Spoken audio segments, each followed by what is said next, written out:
Selamat datang kembali di Tony FS dari akun Twitter @bekti 08197726 on Twitter. Ini dia Tumbal Pesugihan.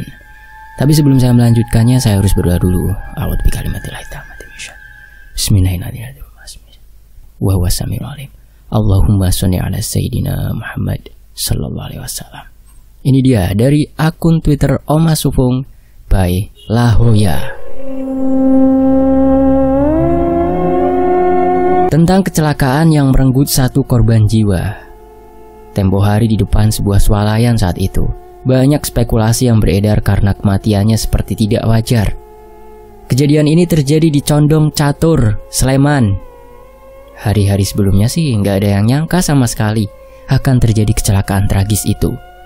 Waktu kejadiannya pun terbilang masih pagi banget. Otomatis, jalanan masih lengang, hilir mudik kendaraan juga belum seberapa ramai. Jalan di depan swalayan itu juga termasuk jalan kampung yang gak begitu lebar.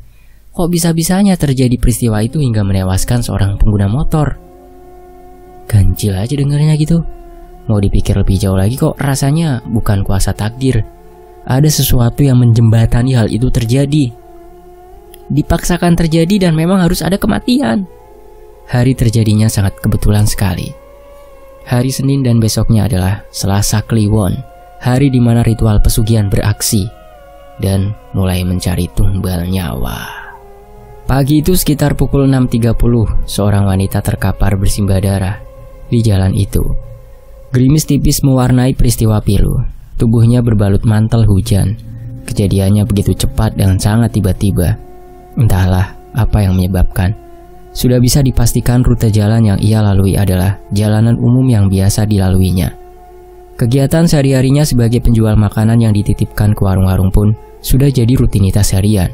Hanya karena akan berbalik arah, ia harus pasrah saat sebuah motor besar menabraknya dari arah selatan. Ia terjatuh, dan saat itu dari arah utara sebuah mobil menggilasnya. Seketika itu juga ia meninggal di tempat. Sekali lagi jalanan pagi itu masih tampak lengang. Jarak pandang pun sangat jelas terlihat. Kabut pagi sudah menghilang. Apa yang menyebabkan hal itu bisa terjadi? Jadi tanda tanya besar bagi banyak orang yang menyaksikan peristiwa itu. Awalnya aku gak seberapa tahu sih kejadiannya. Selentingan orang yang membicarakannya jadi membuatku sedikit berangan tentang kilas balik peristiwa itu. Angan-angan liar. Apakah itu halu atau hanya angan kosongku? Hampir gak bisa bedain. Dan tiba-tiba saja muncul di pikiran kosongku seorang wanita bertubuh sedikit gemuk, berusia sekitar 35-40 tahunan, dengan luka berdarah di kepala.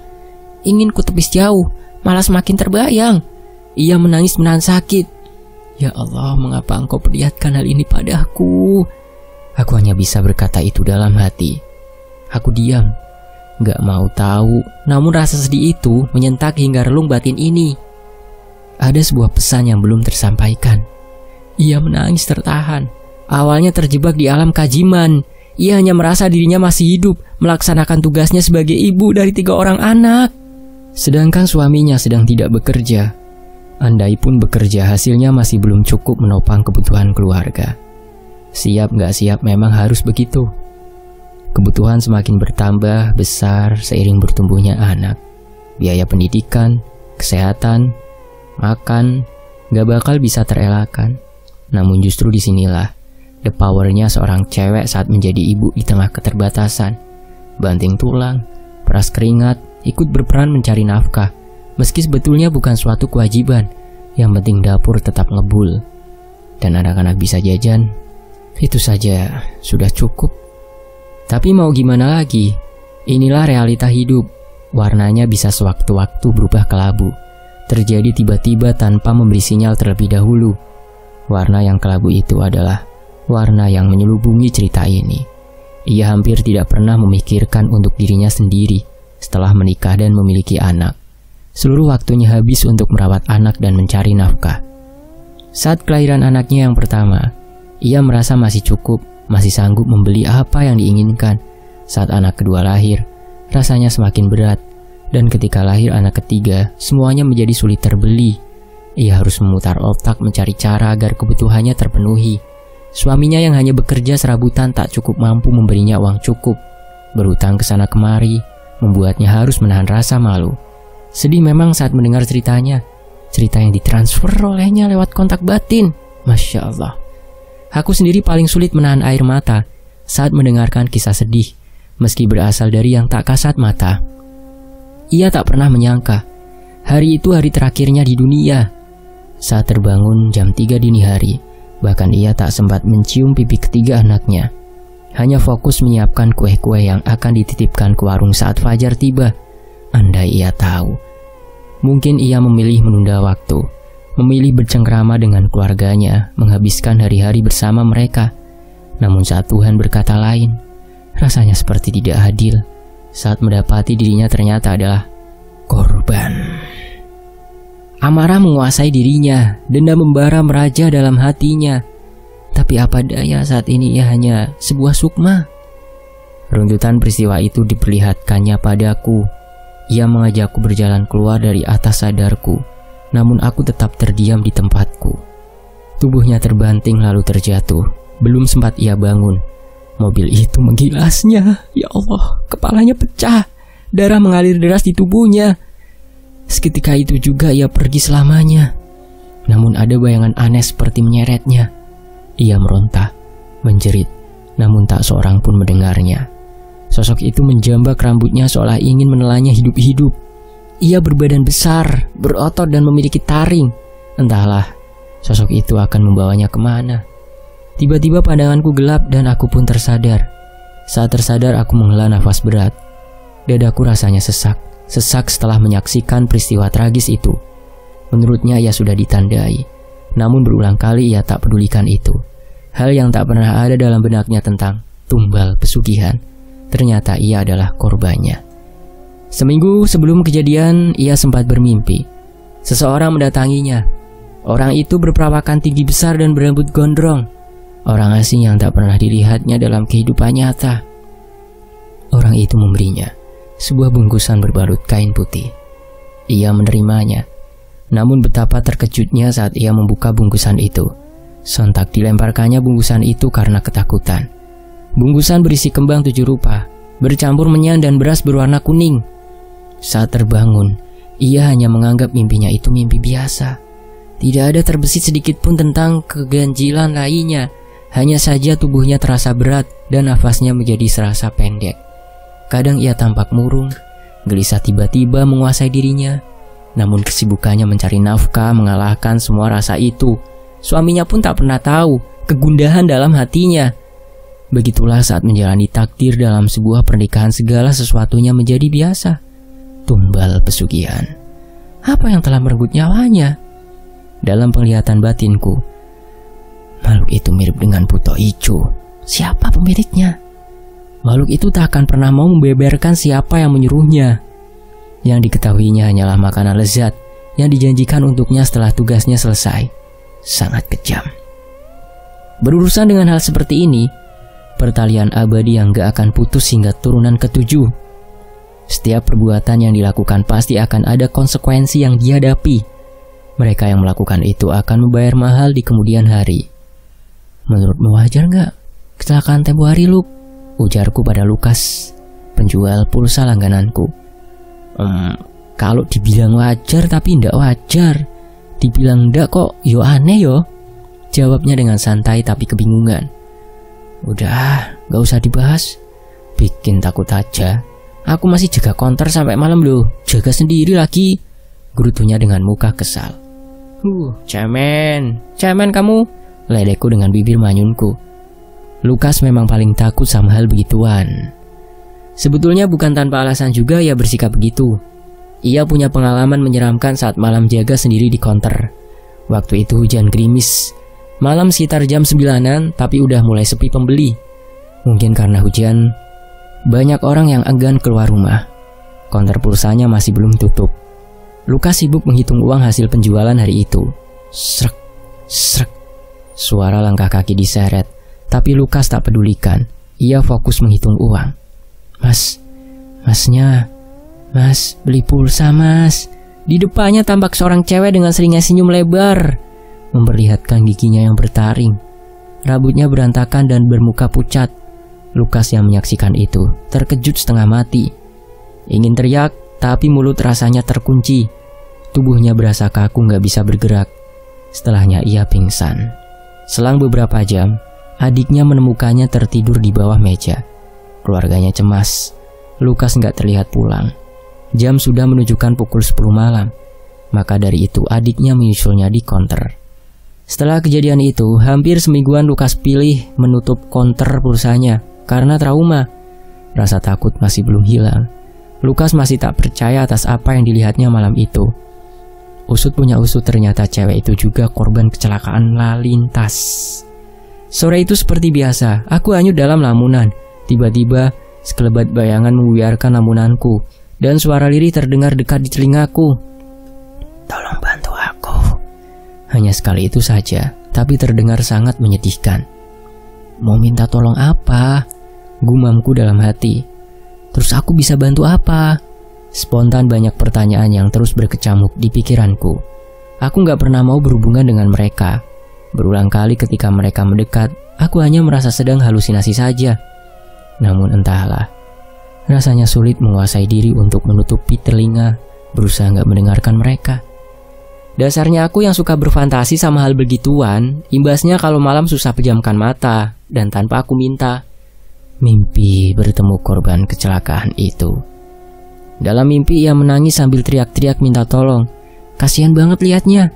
Ia seperti dikurung dalam ruangan. Tangan dan kakinya terikat rantai. Susah payah ia berusaha melepaskan diri, namun tak seorang pun mendengarnya.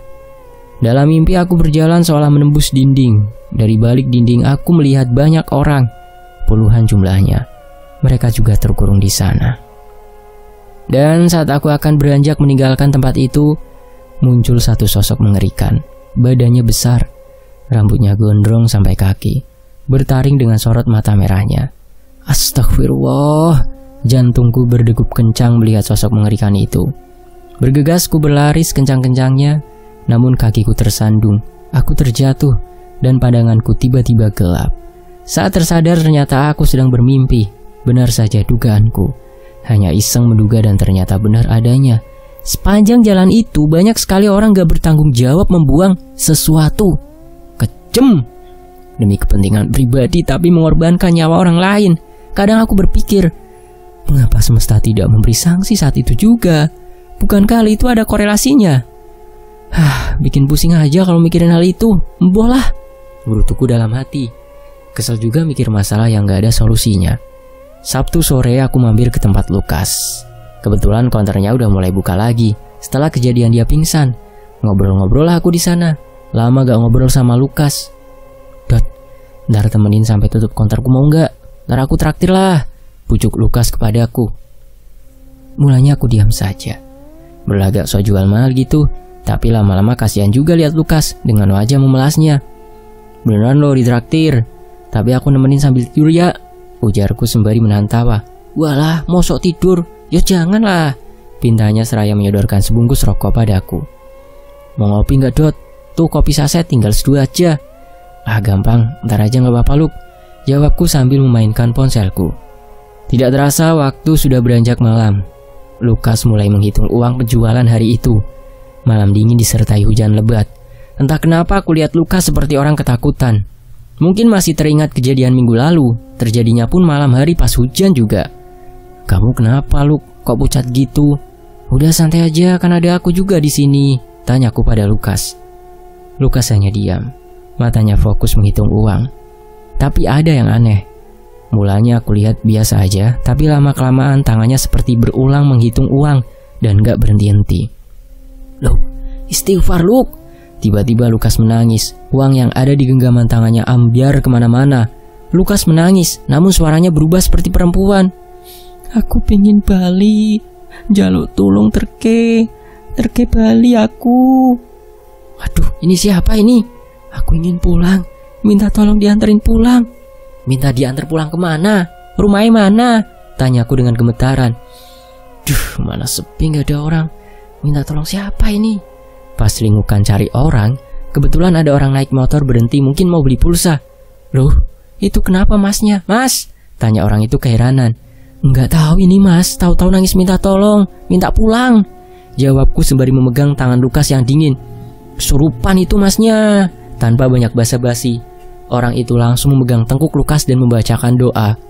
Lukas menjerit keras, tangisnya semakin menjadi-jadi. Saat kondisi Lukas seperti itu, bapak dan adiknya datang ke konter. Mas kenapa? Dengan wajah panik adiknya Lukas menggoyang-goyang tubuh kakaknya yang menangis histeris. Sedangkan sang ayah berusaha meminta bantuan kiai di masjid terdekat. Gak tahu ini dek, tiba-tiba nangis minta diantar pulang, terangku. Orang yang sedari tadi membantu menyadarkan Lukas tak mampu berbuat banyak. Lukas masih saja menangis, malah semakin keras. Lukas memberontak hebat, konternya berantakan gak karuan. Bertiga kami berusaha mengendalikan Lukas. Selang beberapa menit, ayahnya Lukas datang dengan seorang kiai. Sampean ora mesake napa bu karo arek iki? Wis, baliyo nanggonmu yo. Panggonmu wis rak neng kene, ucap Pak Kiai sembari mengusap dahi Lukas yang basah keringat. Kamu ndak kasihan apa bu sama anak ini? Sudah pulanglah ke tempatmu. Tempatmu sudah bukan di sini lagi. Aku kesel, aku mangkel. Kok begini hidupku? Jawab sosok yang merasuki Lukas. Ya, Lukas menjawab sambil sesenggukan.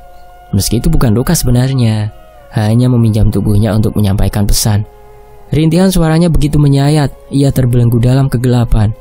Sekarang pulanglah, nanti dikirim doa untuk kamu ya. Kasihan anak ini. Pucuk kiai lagi. Aku ora gelem muleh, aku ndak mau pulang. Dengan geramnya Lukas membentak. Sosok yang ada di Lukas gitu, matanya merah, amarahnya semakin memuncak. Kamu minta apa? Bilang, kata Pak Kiai. Pak Kiai semakin hilang kesabarannya. Aku pingin ketemu anakku. Kembali Lukas menangis, lalu tubuhnya lemas. Dan seketika itu pingsan. Pak Kiai akhirnya mengeluarkan paksa karena takut berakibat fatal bagi Lukas. Ibu itu yang kecelakaan tempo hari, Pak. Pak Kiai menjelaskan panjang lebar peristiwa itu pada ayah Lukas. Lebih baik besok kita sama-sama datang ke keluarganya. Gimana Pak? Beliau ingin didoakan anak-anaknya biar tenang dan meninggal dengan sempurna, ucap Pak Kiai. Baik Pak Kiai, saya ikut saja, jawab ayahnya Lukas. Keesokan harinya kami bersama-sama mengunjungi keluarga korban kecelakaan itu.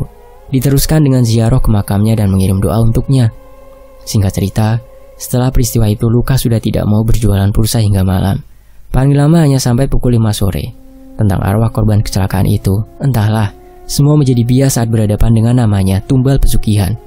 Lebih baik kita banyak berdoa saat akan bepergian keluar rumah ya, supaya terhindar dari segala macam rintangan dan sampai tujuan dengan selamat.